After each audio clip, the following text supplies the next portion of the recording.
Back with episode 5 of the BroNups. We never know what number it is. Yeah. What's going on?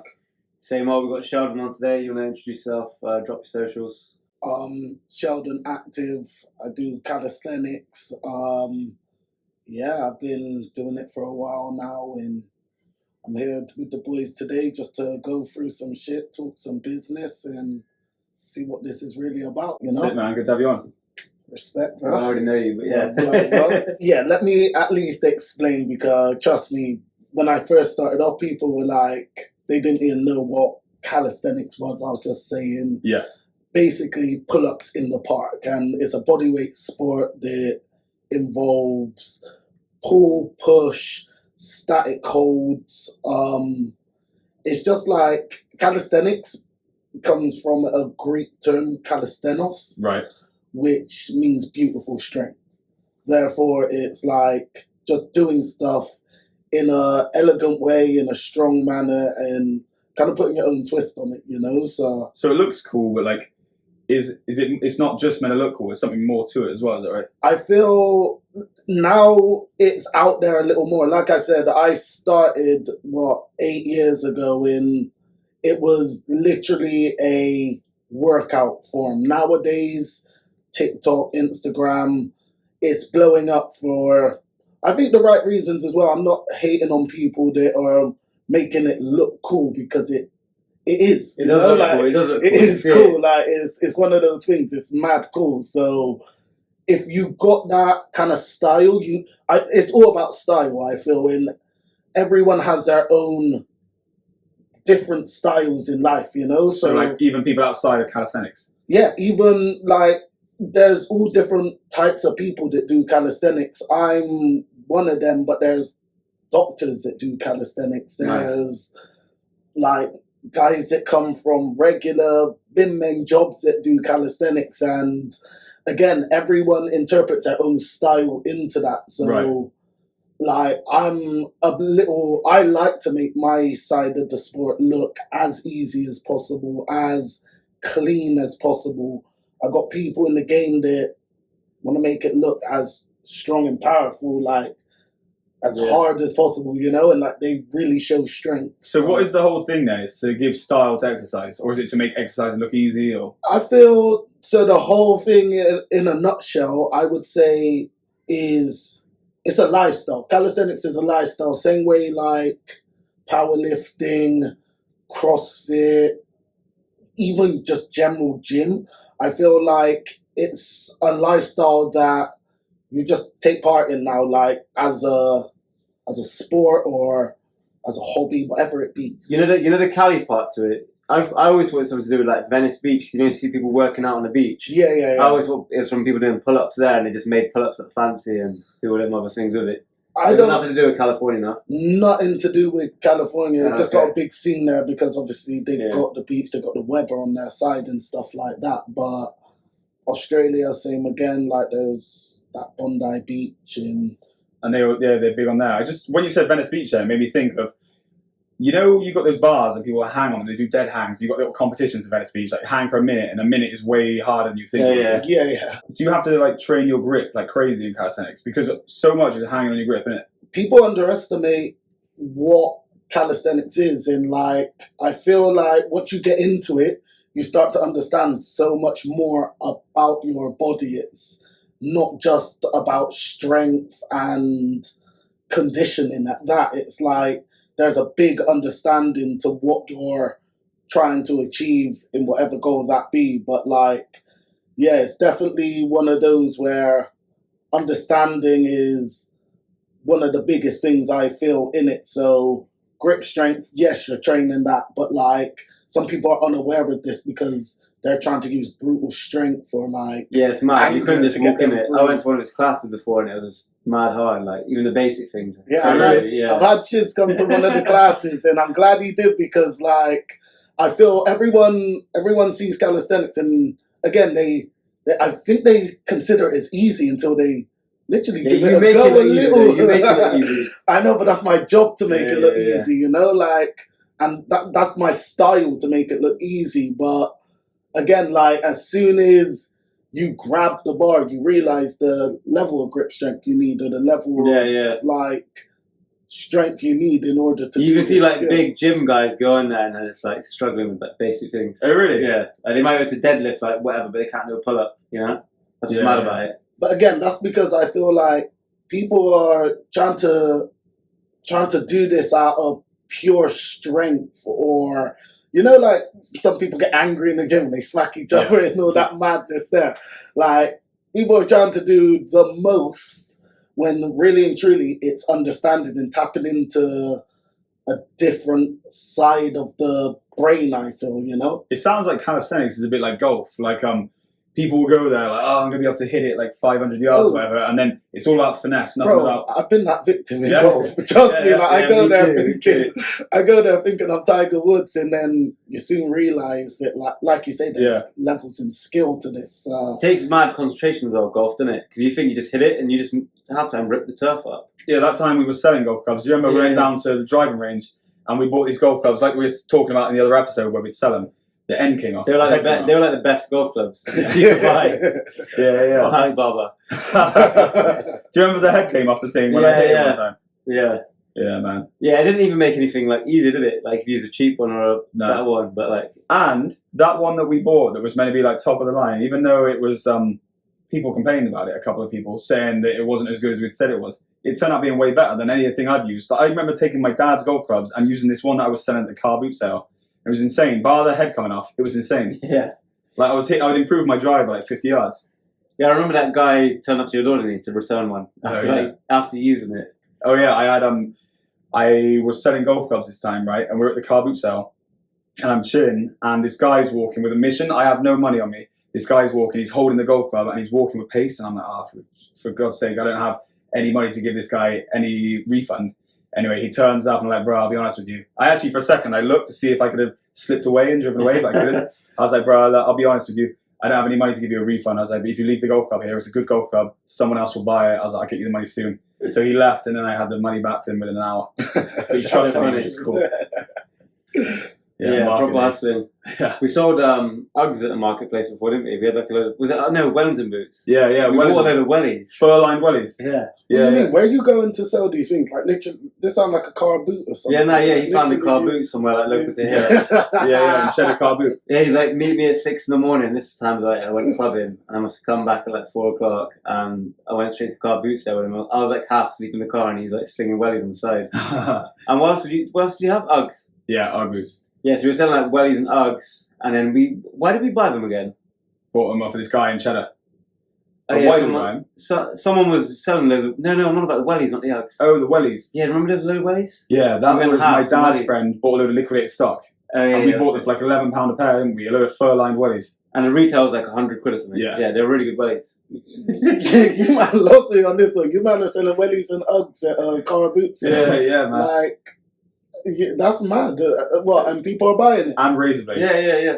I used to sell razor blades as well. Oh yeah, you had razor blades too. The razor blades were pulling the hairs out. It was like if you shaved. I didn't have much facial hair to shave it, but I shaved it, and it was like every single hair was being plucked out. They were not good. Yeah, so I think what it was is they looked legit. They seemed legit. The packaging was like Gillette Mac free, but I think it was like knockoff, like blunt blades like from China. Or like tossed back, we didn't even know. Or just like a rejected stock or something. Like we thought it was all good, and we're just buying them, and they tell us it's £3 a pack, and we know we can sell them at tenner. And then I tried them a couple of times and thought I can't sell this. Yeah. So I remember the wellies, and we were stuck with quite a lot of them. And I remember some kid from my school. He was a farmer, And I just told him I got these really good wellies, and he came down with like a pickup truck. Do you remember this? Yeah, I remember. And he bought all the wellies. And paid us some £50 notes. That's what I remember about it. Like, I remember the guy. Like a whole pickup truck full of wellies. It's crazy. Yeah, he got the checkered shirt on, didn't he? He came in with the wellies on himself as well. Yeah, like kitted the whole family out. Yeah. You finessed him then, basically. Nah, they were good wellies, but they were hard to sell back then because we didn't have like Facebook Marketplace, like I think I saw some on Gumtree. Yeah. Do you remember that? I remember us having some ads on Gumtree and getting a couple of sales. It's cool, a couple of sales here and there. Like we've done some mad things that we keep forgetting about. Yeah. Nah, that's what I was saying to you in the car though, coming up as well. I was like, bro, you just do some, like, you invest in some mad stuff, bro. Like, stuff I would never think of investing in, like, wellies. Yeah. Imagine me with a bag of wellies, bro. Like, I ain't got no one to sell them. Yeah, but you know what? We didn't even know anyone to sell these wellies to. I know. The person we were buying them off, it was a big line for him. He kept going to, like, farmers markets. And I thought, like, got to be good at the car boot sale. But it turned out that people didn't have that kind of money at the car boot sale because Yeah. I sold a couple golf clubs, but the only reason the golf club would sell is because it was such a good deal, respective to the price it should have been in the shop. People would run to a cash point. Okay. But with the wellies, people aren't that desperate for wellies. So, I love them, but how much are they? And I'm like, oh, they're 25 for the pair. And I might let you know. And no one would. It was really hard to actually close the deal, wasn't it? Yeah, they were like, I remember the specifics of them because the reason what made them special is they were made out of one piece of plastic and they had like a little thing on the end. You know, it's hard to take wellies off, isn't it? It's really hard to take off wellies. If you ever wore them anyway, then you had to kick them against like something. So anyway, with these, you could just hook them onto something and pull off, and they were lined with fur. Yeah. And the retail was like 60 to 100, and we got them for like a tenner. You started selling for 20. That's the reason we bought them. I would never buy them otherwise. And the company that went bust, who was selling them, they brought out the product, and it was a real good product. They brought it out to compete with Hunter. So it was meant to be like Hunter. They look like Hunters, didn't they? But they had fur lines. They were just like, it was a sick welly. I've still got a pair. Yeah, they don't fit me, but yeah, I got a pair. Yeah, they were cool, weren't they? It's just like a memory in it of like some random crap we sold. Yeah. I'm always clearing out stuff actually of random crap we've sold in the past. Like, do you still find bits and bobs that you sold? Yeah, I do. I found some Lancome mascara not long ago. Managed to get a job lot of Lancome mascara, and I was selling that at the car boot sale. Bro, depending on the week of what we had in stock, we could have anything, couldn't we? Yeah. We could have hair strainers, we could have boots, we could have How long does Christmas car boot cards. sale grind last? Because it sounds like you were like It's big regular. through the summer, unless you have a really hot product, you can do it through the winter. Okay. So like, if It you was have just like GHDs odd or bits, Uggs- wasn't it, when we didn't have anything going on? Yeah. Like in between like a business idea, I guess. And sometimes we just get a line, and it'd be like, this will be a line that will be good at a car boot sale. So like, I might not have gone to the car boot sale for a few months, but then like, oh, our boots are going well. I know these will do well. Okay. So nah, it's I kind feel of like you. opportunistic, you know what I mean? Yeah, for real. Yeah, we sold some mad stuff. Like I remember even we had like a load of MacBooks once. You know? Yeah. Like we bought a load of MacBooks off someone, and yeah, you didn't want to know what happened there. But yeah, there's like mad stories. I still had mine until recently. Yeah, it's still, me too, it's yeah. still a good computer, that is. Yeah. That was like mad savings back then because they were like, what were they like, over $1,000 or something? Yeah. Like now it's normal for something to be $1,000. Like your iPhone's Yeah, $1,000, you know? normal. But back in the day, like $1,000 for a PC or something, people would be like, whoa. And that was back in the day when the PC was all encompassing in the iMac, wasn't it? Yeah. So it was like, yeah, it's one of those Macs that looks like just a screen. That's what Oh, they say. the ones that about Yeah. like, Yeah, the 2 iMac. inch. It's the iMac, yeah. Yeah, nah, they were hard actually. Yeah, so we were selling them at like a third of cost or whatever. We like, I don't know, I slung out like 10 of them, I think. I was just making whatever on them. But it's mad when you think about it. Like a grand item now isn't a lot like your iPhone. People walking around with like a couple grand on them, you know? Like they'll be wearing like grand of clothes, $1,000 in their pocket. Yeah, nah, true to say, like, well, like you say, I forked out when I broke my phone, bro. I went straight away. I had to go cop an iPhone. I don't like to do the whole Monthly thing, yeah. monthly Yeah, thing yeah, and yeah. whatnot. But like when they said it, you don't blink an eyelid because you kind of know You need it. It's like You need like it. a Yeah, meta yeah, pack yeah, thing, like, you so- gotta have it. a bag nowadays is fast. I know, it's crazy that it almost like went over our heads because for a second it was like, whoa, the new iPhone's £500, like when they first came out. Yeah. And now suddenly you're like, yeah, you want one good storage, 1,200 quid, bro. I remember, like, this is kind of dumb, but like it's crazy. I remember this kid wrote a Facebook status, or they wrote on my wall on Facebook like, when people used to do that. You know, I don't think you even have a wall on Facebook anymore. But this kid wrote on my wall, he goes, "You're like a football player now. You've got an white Audi A3 and an iPhone." And like now, that's like a normal thing. Like you turn 17, Yeah, and you go and everyone- finance a car, go finance an iPhone, Yeah, and it's normal. Like finance is so common now. I know. And that's what's going to come to our head soon. Yeah. Finance. With all these new interest rates, I think everyone's gonna start. Cars are gonna go back. People are gonna have to go driving like cheaper cars. Like stop flexing. Oh, The what? reason why I reckon finance is such a bad thing is because even if you're making enough money to pay for the finance, the minute you don't make enough money, you've added a load of stress because Oh, life's yeah. a lot more stressful if you've got those bills. Like if you only had to worry about your rent or your mortgage and you've already paid for your phone, your food, that's it. Yeah. But these people are like, right, I've got this car, I've got this Range Rover, I've got this phone, I got this watch, and like, okay, your money dries up. That's a stressful thing to own now. It might have been nice when you're showing Yeah, off. it's like you say, people are flexing with finance. Yeah, That's what I call it. It's Yeah, like they're yeah. flexing with their financing. Really and truly, they can't afford that lifestyle. So when it all comes, they take a pay cut.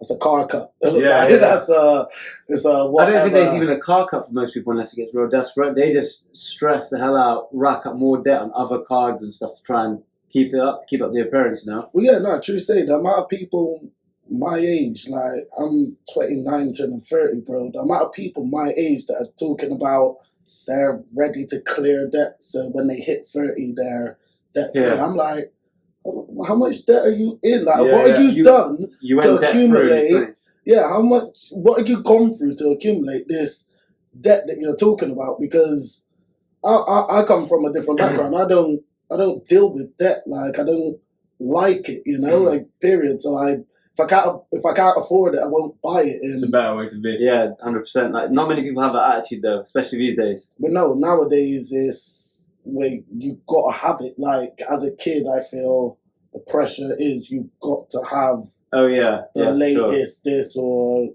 whatever it be out there, So it's as deep as people like financing their clothes now, like Klarna Pay my t-shirt, like it's crazy. Crazy, isn't it? I would never do that. Yeah. I can't afford it, I'm not buying it. nah, Simple. someone said Imagine Klarna paying your drip, it's crazy. that. Someone said that the other day. Like, they haven't bought the shoes on their feet because it's like 3 months installments, and I'm like, the shoes were only what, £150 or something. Like, bro, £150 you put yourself in, not even in a debt for, but you signed up to some stuff. Like you say, tomorrow Yeah. it could be a whole nother scenario with your money flow. Yeah, if something happier or another bill comes out anywhere, like obviously we're in England, but in America, like if you break a leg or whatever, but over here, like I don't know, your tyre goes, like a tyre's like 200 quid now on your car. Yeah, exactly. And you'd be kicking yourself, like, and that saying of like you just got the clothes on your back, like you don't have the clothes on your back No, anymore. you got the clothes on your back. I'd love to be that bailiff to come snatch your shoes off your feet as well, bro. I'll do that happily, bro. I swear. Because, I think people as well, they're not even buying it for themselves these days. Like back in the day, we always have like, that one person who's got this car or this, and they do it because they just love cars. Now people are doing it because they want other people to be impressed. Like, oh, I finally got enough money that I can get this finance agreement. I can get this, and people are going to be, oh, this is it. This is it. Yeah, like, yeah. Right. You're not even happy. It's like you're trying to make other people happy. Oh. Yeah. Do any of you remember the first bit of like expensive clothes you bought yourself with like your own money, or you knew someone else who did, like bought something you're like, that's mad. That T-shirt that you bought is the only one. I remember you having that T-shirt. That was Oh crazy. yeah. I had that. I don't know if you remember. I had that Gucci polo, and that was mad back in the day. I think so, actually. That was like two bills, and that was crazy yeah. back then. But that's like normal now. Well, you know me, I grew up with like youngs in that, so he was the guy. He was the guy that would like have a mad, I don't even know what chain it would be, but it I remember he was like 15 and he had like a whatever. 2-bill beanie on his head. Like little 14. things like that. And I wasn't that guy, bro. I humble with my money, so I think the first, I'll be real with you, the first pair of Jordans, and like, as a shoe guy and stuff, people always been proud of their shoes. I bought my first pair of Jordans about 2 years ago, and I was gassed. Like, those Jordans are sick. But I've got a collection now. Like the money's been up now enough where I always stuck by a rule of like, if you can't buy it 3 times, don't buy it. I don't know who told me that, where I heard it from first, it's true, but it's a rule that's always stuck by me. Like, if you can't afford it 3 times, just don't buy it. And when it comes to shoes, bro, I'm an active guy, so burning through pairs. Yeah, I can't afford to be wearing 150, 200 pound shoes out on the daily for them to not be functional. Number one, they look good, but they're not functional for what I'm trying to do. And then number 2, I'm running through a pair a month or whatever because I want to look fly or whatever. Like, them shoes take maintenance, and by that, it's just like you don't want to wear them out. So on a day-to-day, I'm wearing Adidas, just runners, like my standard shoe, and then it's only I'm on holiday mode, so you'll see the Jordans come out in holiday mode, but that's about it, bro. Do you see like kids these days? I see they dress better than me. I look around, like they're always on point. Like my little cousin, the amount of stuff he wears, I'm like, this is crazy. The world they live in is a different world now. Yeah, I think I was saying yesterday about that kid when I was in Burger King, and some kid was in there like trapezoid tracksuit, pair of Jordans, Gucci side bag. I was like, he's wearing like what, $2,000 there probably with the bag, maybe like 2.5. And he's gone and handed his CV out on the counter to the guy in Burger King, and he's going, "Oh, you got any jobs like that?" And I'm like, then I asked him, "What, you looking for a job?" He goes, "Oh, I need work experience." I go, "Bro, why have you come like this and all these clothes and that?" You go, "You don't even look like you need to work." You know what I mean? You're wearing like 2.5, $3,000 on you maybe. So like wear like a shirt and some trousers or whatever, look like you need a job. Yeah, probably like between 2.5 and 3. And that's a job that you're going to get like 500 quid a month for, or a grand a month for, Yeah. or something. So the employer's not going to take you seriously. They're going to be thinking, I'm not going to be able to give you anything that you can even want. It's just not even. It's not even a good look anyway, is it? Like you work that hard to buy drip. Like I wouldn't buy drip if I was working like a 9 to 5 earning basic income. I'm not going to spend all my money on clothes. Like to put it in perspective, even when I bought that top, yeah, that was 200 quid. That felt like a lot of money back then, yeah. It's big money, isn't it? That's like 650 now, I think, or like between 450 and 650 now. That same top, yeah. Mad. But I remember I bought that top because I stacked up by like 20 grand in a lunchbox under my bed at 19 years old, and then I treated myself to a 200-pound polo, and I still kind of felt the like, but it that's still hurt me. That's You know, my It still kind hurt of me. mentality as well. Like I just call that. I don't know. It's to me, I call it straight up stingy, innit? It's like even if I got it, I hate spending it, bros. But some people, even when they ain't got it, like you say, they could have that 9 to 5 job, knowing that they're bringing in like 1,800, and still go buy a £600 Yeah, t-shirt. yeah. Well, that's a good Like- attitude that every 19-year-old has. The two things you said the three, you should go can't and buy afford it it 3 3 times times. over. And as well, you having 20 grand under your bed and then buying 200 quid t-shirt and feeling guilty. Like, if people have that same mentality, everyone will be all right. Yeah, because I No don't one's got need it. mentality. I don't need it. Like, Yeah. it's not really doing anything for me. But I treated myself because I got to like where I wanted to be. I was like, I could do this now.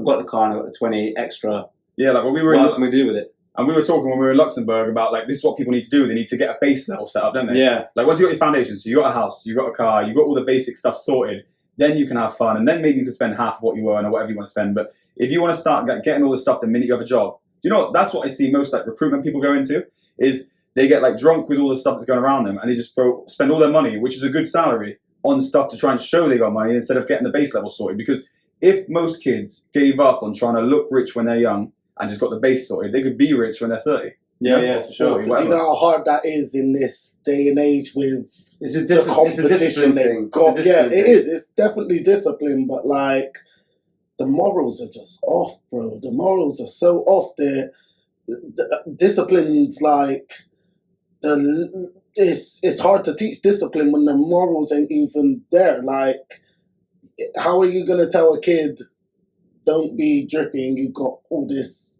cruddy music and Yeah, yeah, Yeah. and It's too like much the influence kids with going to socials. school and like you say, every kid got an iPhone nowadays. Like, I do not know a kid under the age of like 17 without one Crazy, isn't it? that does everything it possibly can. Being TikTok, And you know, like this, kids that, are and the savage too. Like you send your kid in with like an Android, people are gonna start calling him a tramp, or you know what I mean? Oh Like, yeah. He It's get true, eaten though, up. He kids get are like- eaten And it doesn't up. even make sense because the kid with the iPhone probably got broken parents, and the kid who got Android because his parents are better with money. You know, Yeah. that's one thing I can remember from school. And even now, you see it. Like you see these single mums, and their kids have got Nike this, Nike that, but then you got like a family who got like good savings, go on holiday and stuff, and they didn't wear any designer. You know? No, yeah. Kids are savages, aren't they? Like, Yeah. if you put weird shoes on a kid, just not, I don't know, some You get rinsed brand at school, shoes, yeah. get rinsed. And You then send you're them like, into the lion's den. yeah, and then you, and like depends on what your parents are like. But if you feel bad, like you don't even want to tell your parents, like, oh, I got mocked for this, because your parents will be like, well, you get mocked for what? Shoes? What's wrong with shoes? Like, and the second thing is that you could be like, you feel ungrateful as well. Like I was always raised to be grateful, so Yeah. like, being ungrateful, like, oh, I want to change my shoes because the kid said that. Like they work. Yeah, what you're gonna, you can't It go kind back of and say builds them. character, I guess. Yeah, it does. And the It other does thing I was build going to say is if you, like, I wouldn't want to give my kid an iPhone till what he's like 13, 14, or she's 13, 14. But when other kids are pulling up to school with iPhones, like they've got them in primary school now, kids, you know, they have to Yeah. hand in their phones. Like, I was gonna say I don't really know how the situation goes on. Yeah, in kids have got schools schools in nowadays, primary, but phones you in primary said- school. You said like 13, 14. Yeah. See me like. Really, I want to say 16. but, Yeah, like, bro, I'm scared. Like, if I had a kid now, I'd be scared to give them a phone until they're like, you got to be able to drink alcohol and have a phone. Right? It's that level It now. is that dangerous. It can really. turn you so, like you say, like just so desensitive to discipline. Well, and so- that's going back to what we were saying. It's Yeah. like desensitive to discipline, let alone desensitive to fucking. And you're obviously like in your profession, do you see a lot of like the issues with discipline coming into effect where you're actually struggling to instill discipline into people or not? For me, what I tried to do, it is a discipline. Of course, fitness is a discipline, but I feel like people treat it more as a chore when it should be a lifestyle. Right. And again, like calisthenics is a great way to get into sport because it has so many different challenges. It takes so long, like it's not a thing what you can complete. Therefore, it takes more discipline, but a lifestyle, a lifetime's worth of it. All right, well, You know, what would be your advice? Because I know there'll be a lot of people listening that'll be like this. What would be your advice to someone who views fitness like an out-and-out chore and just like, oh, do I have to do this today? How would you overcome that whole attitude and mentality? I've had people ask me that as well, and I would just say do 15 minutes of activity a day. It doesn't have to be in the gym. It doesn't have to be anything you dislike. Like I believe that there's some way everyone likes to be active, whether that be juggling, whether that be It's like a sport or walking. whatever, Yeah, like whatever that be, everyone enjoys it, big, small, whatever it be, you know? Yeah. So I would just say do 15 minutes a day, and that will start to become a habit of Okay. yours, you know? Like you want to build habits, not It takes like, was it 60 days to build a habit in it? I think 60 days. yeah, they say to get a habit so in or place. something like that. But again, a habit you can enjoy, because if you're rebelling against the habit you're trying to do, like gym, for example, gym ain't for everyone, bro. That's what I tried to say. Like this, what you're trying to do. And I've had clients come to me before. It's like, I've told them, I don't think this is for you, what you're trying to achieve. Why don't you try to achieve it by playing the sport you like? I had a client and he hated gym. He used to eye roll when I give him a set. You know, like he would pay me to come in, give him an exercise, and then him be here. And then I'm like, all right, what do you like to do? Well, I watch a lot of basketball. You ever play basketball? Nah, I ain't got the confidence. You want to go play some basketball? By the end of it, he paid me to play Really? basketball with him That's in the car. cool, man. I was running drills with him at the Nice. same time, though, to build his cardio, dropping in 1 or 2 push-ups here and there, but he was doing it. Oh, sick, man. And that become a lifestyle that he soon left me as a client, but then as a friend, do you want to meet up in the park and do that? I've changed someone's whole lifestyle to make it interesting to do something that they don't feel obliged to be in the gym for. Right, you know? right. So, yeah. So, like, stop thinking it's all about the gym. Find something that works for you in terms of movement. Definitely. Find something that works for you. And the confidence thing is crazy, yeah, because you don't realise that there's some people who literally sit outside the gym for like half an hour because they're scared to go in. Like, Really? yeah, I heard someone talking about it the other day. Like my PT was telling me, and I was like, "What?" Like he sits outside the gym for half an hour because he's scared to go in there. It's crazy. There's like Yeah, it's rough, isn't it? one thing I say is to my clients and stuff, like I can't build confidence. I'm always gonna be there, but confidence is something I feel like it's within It's like a someone. You know, self-journey. it is. It's a self journey. Fitness can help with that, whether it be whatever it be. But in reality, like you said, a lot of people are beating themselves up deep down. Like my man just wanted to go outside and play basketball, but he Yeah. never had anyone to do it with. Which, for me, that's easy. I've been a lonely kid. Like I'll go out and play on my own. But for some people, That's nice. they haven't got that confidence, you know. So it's like, Yeah, I wouldn't mind doing it myself. I just find it boring. But like you've always been that guy. You set up a camera, you start doing stuff yourself. I just crack on with it, bro. Yeah. Like, because not everyone's comfortable being themselves by themselves, you know. And Yeah. like, I think the second you get used to that, you crack a lot, bro. Like your Yeah. confidence comes up. All these self doubts, you actually just deal with yourself because you're on your own, consciously on your own. You know, Yeah. like, Yeah, some yeah. people can't do that. Like Some people don't even like being alone with no, themselves. they're like they can't so spend time in their own extrovert. company. Yeah, so extrovert. Like even in their downtime, they're not really down. Yeah, you have you know? ever had it where you've had those friends and like their girlfriend's going away on the Saturday and they ring you up a week? All right, my girlfriend's away on the Saturday. What are you doing? I'm like, well, I'll probably be around. I'm always around. Well, like, can we get something planned? Like, bro, just because your girl's away on Yeah. Saturday. that's They all want to right. lock in a plan because Yeah. they can't just go with the flow. Yeah, are you so Yeah. scared that you might have to be on your own for a night? Yeah. Like, you need to lock it. Yeah, it's mad. Like, and the other thing as well, like going to a restaurant on your own. People find it scary doing that, but like where I've obviously worked by myself in sales and stuff, and just I'm always just all over the place. Bro, I eat by myself all the I'm time. glad you say that. Yeah, I'm glad you People were say that. scared though. I didn't realize how scared people are to eat by themselves. I was in Piccolino's the other day, bro. Someone rang me. I'm like, yeah, I'm just grabbing lunch. They're like, oh yeah, who you with? I said, I'm just on my own. What? They said I couldn't. Crazy. I said, Yeah. what do you like? People do not like being alone, like in their own thoughts, doing stuff by themselves. I'd say It's a it very feels- small percentage anyway. I know that much. Yeah, man. I think it feels nice, doesn't it? Being on your own. Just doing something you need to do. You need to eat. Yeah, you need to eat.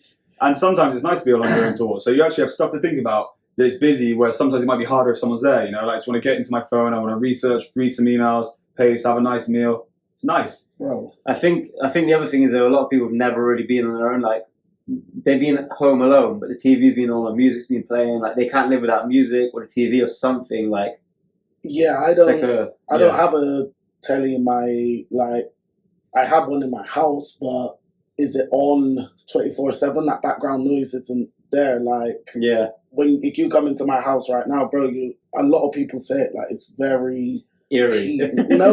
Peaceful. I was gonna say eerie. I was gonna say eerie. Like you say creaks. Nah. It's very peaceful. Like I like incense and just have like you can feel the presence when you come into my house because it just again like it's quiet. Like, I think it's worth noting as well. Like we all are sharing something in common that we like our own company and we're able to do it. And I think that none of us have bosses, and we all like have positions in our jobs where it could be lonely because we're on our own, you know? Yeah. And I think you need to be able to, if you're in business, be okay with your own time because you're not going to have someone next to you. You're going to have to make decisions on your own because it's deeper than just not being able to take a meal on your own. Like you have to make a decision without making sure other people are okay with it. You have to stand by a decision. You have to be okay on your own. And if you can't be independent enough to do that, you're not going to be good at business. Yeah, for real. Like, I feel that's because like we wear like I was gonna say it to you in the car, bro. We wear a lot of the hats in the job we do. Like for me, and like you say, I don't really have to answer to anyone. I'm the person that makes the decision and has to deal with it. Like I have to do everything basically. Yeah, you got to go out and get the money. You got to go out and get the customers. Yeah, like I got to promote sure. it. I got to be the salesman. I got to be the promoter. Yeah, like you said in the car, like you believe in if you want shit done properly, you got to do it yourself. Well, yeah. Like, if you want stuff done properly, you got to do it yourself. Yeah, for real. So on the note of being on your own, what made you go out and do it yourself? How did you become a PT? So I started being a PT. Like I started in a warehouse. That's how I think the transitions happened. Was it training people in a warehouse, or you working in a warehouse? No, I was working in a warehouse as like a fruit and veg operative, bro. Right. And I just knew that wasn't my life. And you realised you could flip over crates of bananas? Well, I just realised that, I'm hurdling bananas where the 40, 50-year-old people I'm working around on the day-to-day are struggling to move. They're just moaning about life. And like, for me, it was a easy decision because at the time of like transitioning, I was going to the gym 3-4 hours a day. I said it to you earlier. Yeah. I was going to the gym after a night shift like it was my second job. Right. So I think that like I worked for Sweatwatch Gym, and I think the company just seen the passion for what I was doing naturally. I had no idea. I didn't become a PT thinking I was going to be a PT. It started off passion. That's cool. That's a better way to do it. Yeah, no, literally. It started off like a hobby that turned to a passion that turned to my job. So someone asked before, how did you find your purpose? As in they asked me and Shiz. That's a legit example of you had a calling, didn't you? Yeah, and my calling came from Sports Direct. Do you remember, were you around when I done that little ad there for Sports Direct? I remember something about it, yeah. Like, basically, I was still, while working in the warehouse job, I got this job offering for Sports Direct being a modelling job. And like, it was big news, you know? Yeah. Like, you're like half naked on a poster? Basically they picked 4 guys from the gym, well, 2 girls, 2 boys, could have been more or so, but maybe 3 girls, 3 boys, and we were part of a campaign. Yeah. And that campaign went in like, it went worldwide, Piccadilly Circus to bloody like billboards in China. Oh, really? Just like Yeah, random yeah. ass places. Honestly, cool, like when I didn't know that at the time. So when it went out, I'm literally getting people messaging me like, "Yo, you're here, you're here, you're here." Oh man, that's cool. Man. But So you were like billboards in China. it was everywhere. like I was literally everywhere, bro. It's crazy, but this is where the transition changed for me. Like talking about how I become a PET, it was just the fact of like I'm getting these job offerings coming in. I'm waking up doing some ridiculous hours, something like 3 in the morning to 11 in the morning as well. Right. Yeah. Then going to gym. I'm just getting these opportunities pop up, and I was like, you know what?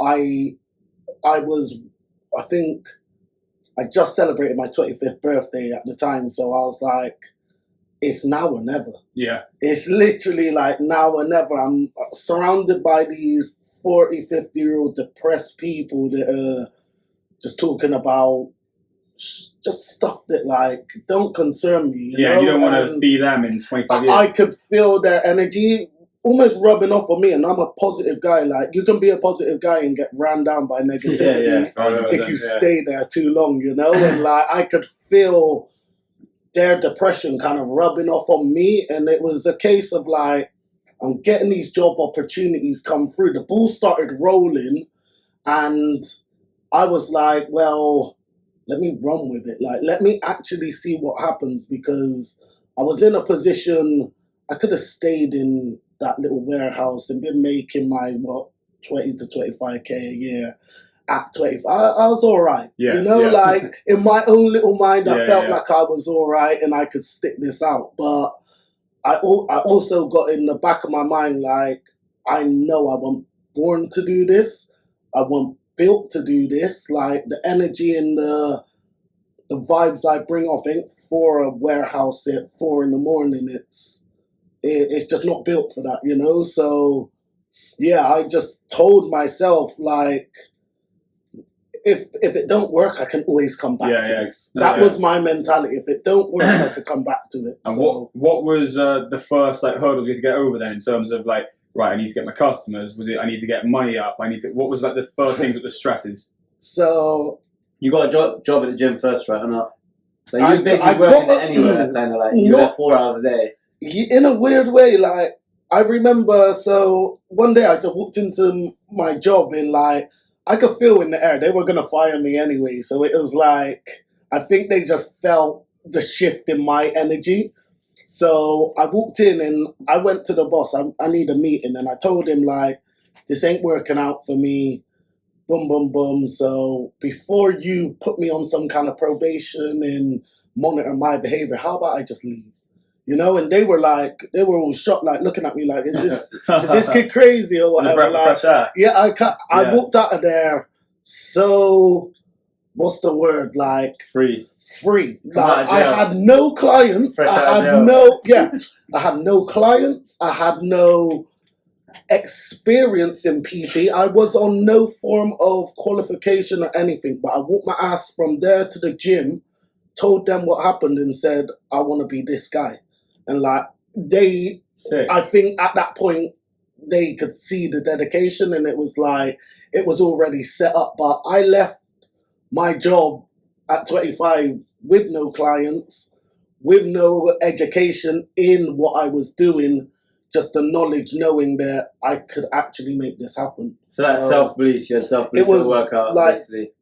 Big self-belief in, again, that now or never kind of instinct kicked in. Like, if I don't do it now, I'm going to kick myself forever. So, and going back into it again now, if you're doing the same journey again, what advice would you give yourself?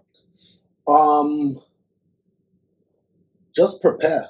Prepare, like maybe a little more. And I've always been a person where when something changes, I'm pretty chilled. So I wish I just hit it a little harder as for gathering my clients and like mastering the game of what, because I literally went into it with not really knowing what I was gonna do the next day, you know. Right, yeah. So just having a bit of strategy before quitting the job to know what I was gonna do after that, because I was just out there like Right. training again. You kind of just quit on emotions rather than plan it. Like yeah, I just quit on something. I had one Sports Direct job, and like that fueled me to do what I did. But again, off of that, modelling jobs came in, other things come in, but I just wasn't aware of this. So if I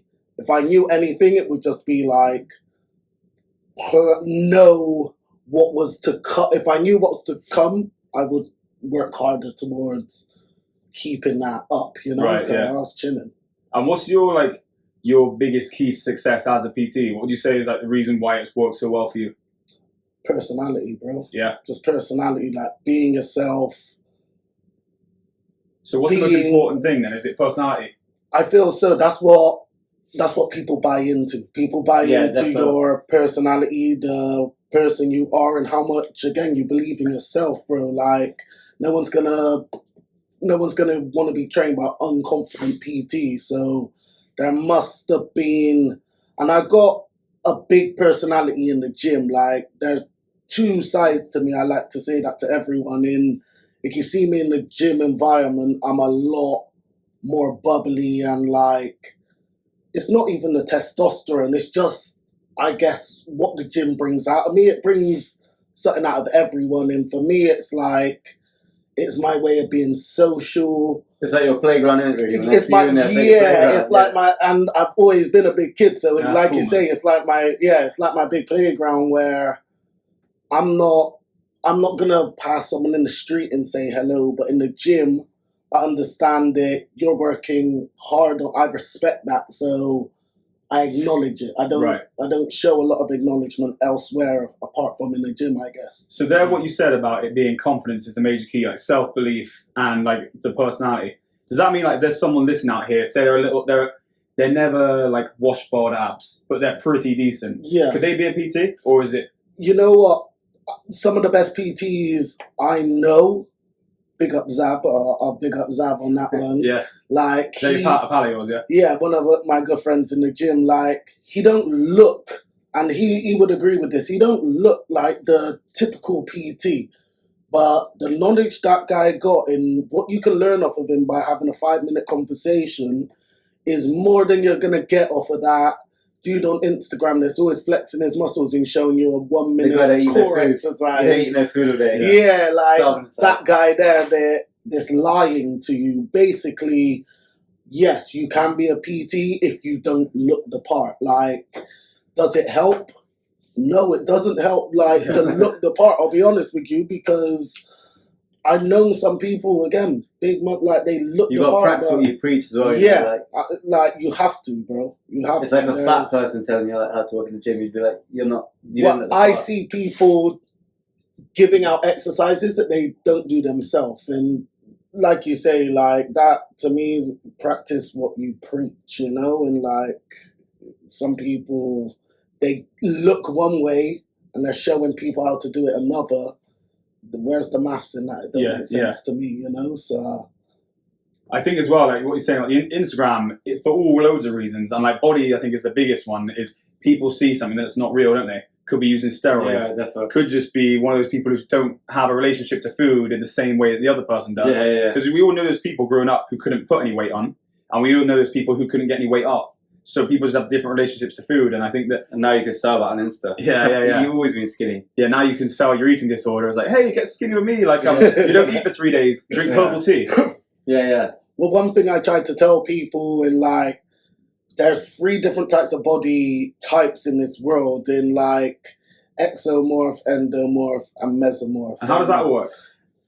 Basically, everyone sits on a scale in life, and like, you know that guy who's skinny fat, so a naturally big guy. We'll start with the exos, and like, you know that guy who's just naturally big in school, or like the rugby player who's 6'5", and he don't go to the gym, but he looks like he goes to the gym. Yeah. That's a natural body type that like some people just have, and then on the other scale of that, you got them skinny endomorph kind of guys that are like, they eat loads, they eat so much, but yet they're not getting any bigger. Like they're just tall, skinny, and somewhat athletic, I guess. And then you have the middle guys, I would say someone like myself who don't sit on either of them scales. I'm not super thin, I'm not built big, but I'm like just in the middle. That's a mesomorph right there. And what I'm trying to say is people need to understand their body type before they get into fitness, because I feel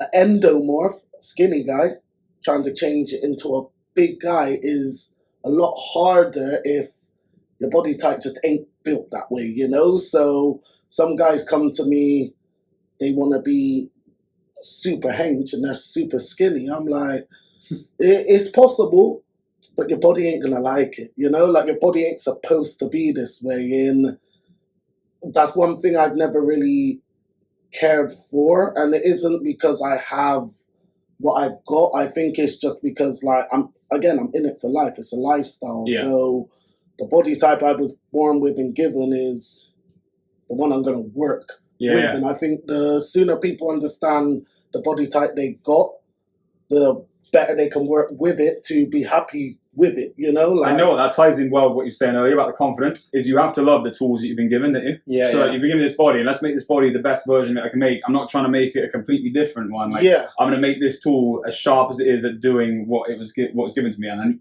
you get some people who just hate everything about themselves. Those people are hard to train, because, like you say, like, I've had some big guys in the gym who sit at like 95, 100 kilo, and I'm like, sometimes I wish I was as hench as you know? Like, it would be cool to be like, you know, and have that size for me for a day. Like, it looks heavy, so I don't want it all the time, I'll be real with you. But, like, to be that big hench guy, I would like that every now and then. But for my body to get there, boy, it's going to take 6 meals a day, 3 protein shakes, and like God knows how many boiled eggs, which I don't want to be eating, you know what I mean? So like, take that as a blessing that you're naturally big and own it. Like, if you're naturally slim, rock that, and you can build on it. You can make it better. Yeah, you can make that better, but like, know what you got, man, because again, like, you'll enjoy it more when you're confident in it. 100%. And then going back to that self-belief thing, like how you walked out of that job and walked straight to how far was the gym, by the way, from the warehouse? So what we're talking, Bath Road to... Oh, okay. Not too far. Like in the middle of nowhere. It wasn't too far. That's what I had in my head, like, you walking from the middle of nowhere in a warehouse. Like, right. Nah. It was... I'm smart, bro. I quit my job in the, like, when the gym was open. I won't walk into an empty gym and like waiting outside. I made sure I got my last paycheck, my last day's work in. You know, I had to. If that's one thing I did calculate, it's how much money I had left. Yeah. You know, because time was ticking. I had bills to pay, so time was ticking. So that's like two good things he's got there, like saving money and realizing how much he needs to last, like not being splashy with it, and like having minimum outgoings, not treating yourself too much, and then you're working for yourself, so you can make it last longer. Like, you could afford to not bring in money for longer, while someone who goes and buys clothes. Well, you know what I mean? They won't have nothing to fall back on. For real, like, one thing I think you two could both agree on, like, being self-employed makes you, and it made me instantly appreciate the money I was making, and it's harder to spend it when you're the one really making it. No one's giving you this money at the end of the month. Like, I had to go out and get it. So I 100% agree. I think it's a lot more proud holding a tenner you've made versus a 20 you've been given. For real. I felt pride, like, when I got my first clients in, and even to this day, like I say, I may call it stingy. It's just hard for me to spend that money because I know it ain't coming in. I feel like it's like created magic. Do you think that, like, this customer didn't exist? You weren't a PT before, but now you've got a customer, you're helping the customer get fitter, and you're getting money that didn't exist before. And like, it feels almost like magic. Like, no one's giving it to you. You created something that someone needed. It's cool when something works and then you see like the reward that the money comes in. So real cool. Well, yeah, I didn't know I was gonna be this guy, you know? Like, that's one thing I would say when it comes to just getting to where you want to be. Like, Yeah. again, when I started off, I didn't know how long I was going to be doing calisthenics for. I didn't have a plan in where I was going to be. I just loved what I was doing, you know? Right, yeah. So it's like, and all the time people ask me, like, how long will it take you to get good at this? Or how long does it take to get your client base to a level? It can What be you as said, long... like what you said as well about being like happy with yourself. Like there's people who don't like being alone. They're not happy with where they are or like what they are, you know. Yeah. But like if you can really just be happy and content by yourself, like it's gonna find you. Trust me, I had friends that were like on the same journey I was on. I have friends that were doing stuff that was a bit left, and like it's a thing where you can easily join that if it looks like it's working well, but it was never me.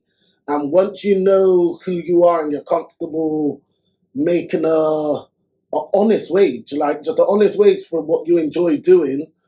And I tried to tell my people this, like they made a 360 and now they're starting to understand what I was trying to say. Like, you are a lot happier doing what you love, making money, and this is real shit. It isn't it's said a lot, but you are a lot happier making money that you enjoy doing than you are out there doing bad for it or whatever you have to do for it. If it doesn't fulfill you, trust me, it ain't worth it.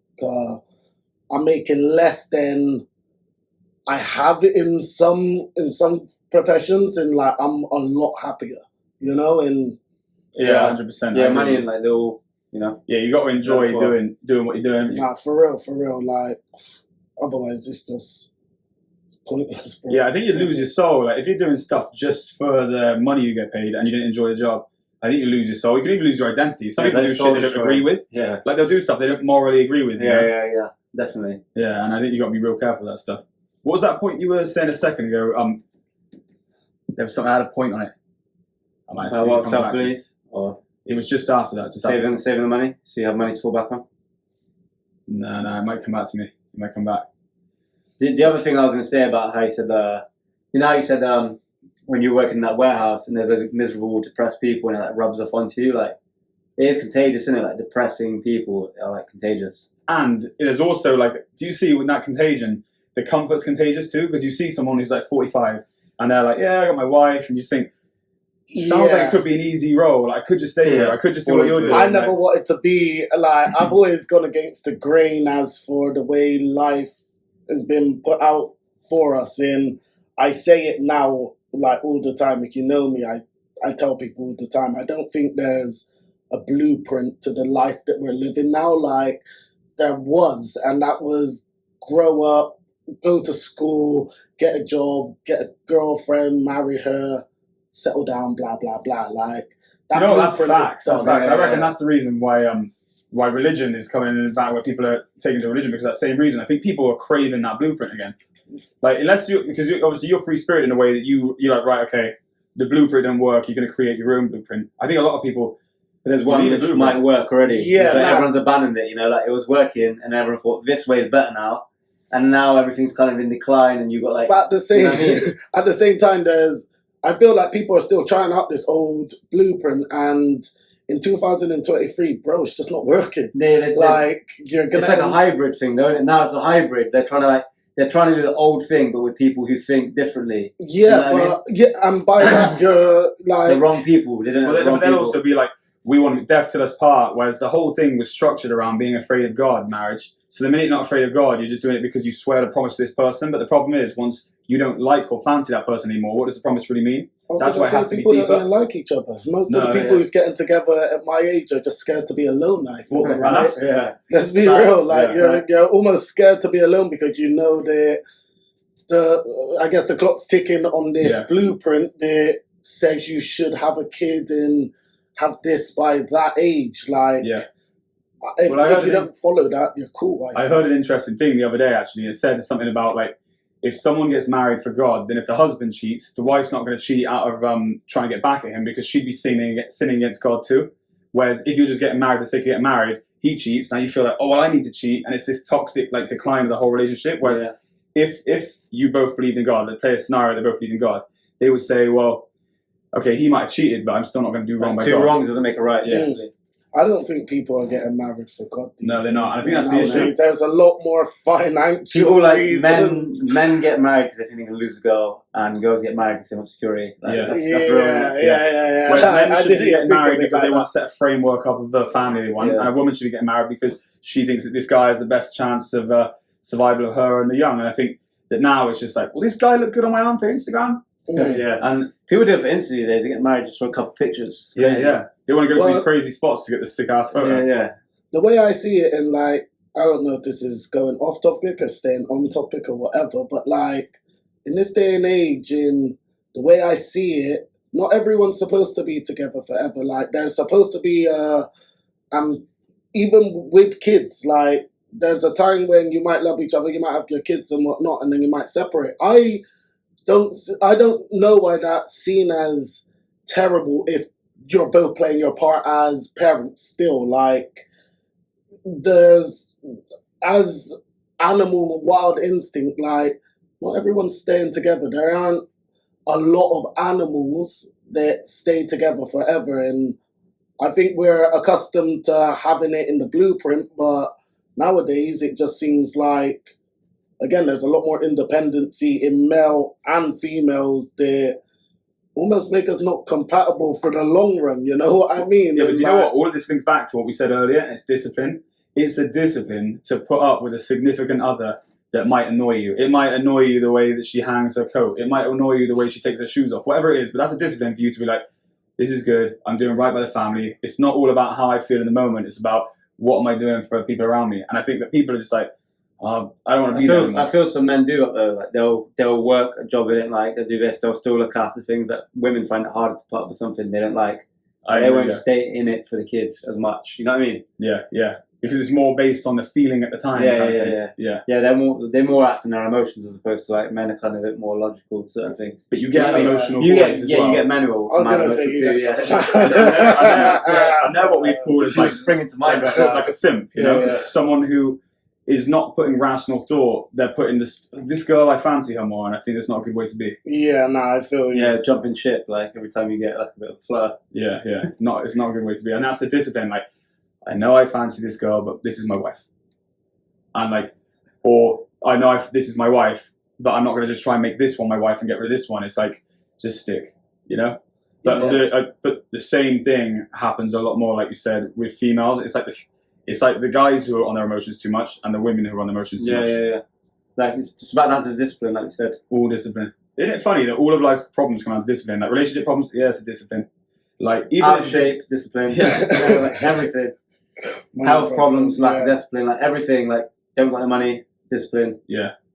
So what would be your advice to someone who's going to start, maybe it's not PT, they're going out to do something on their own right now, and they're maybe a bit worried, they're in a similar situation to what you were, they're working the warehouse job, and they're thinking, I want to do it on my own, and I don't want to end up like these same people who look like they hate life, but I'm scared.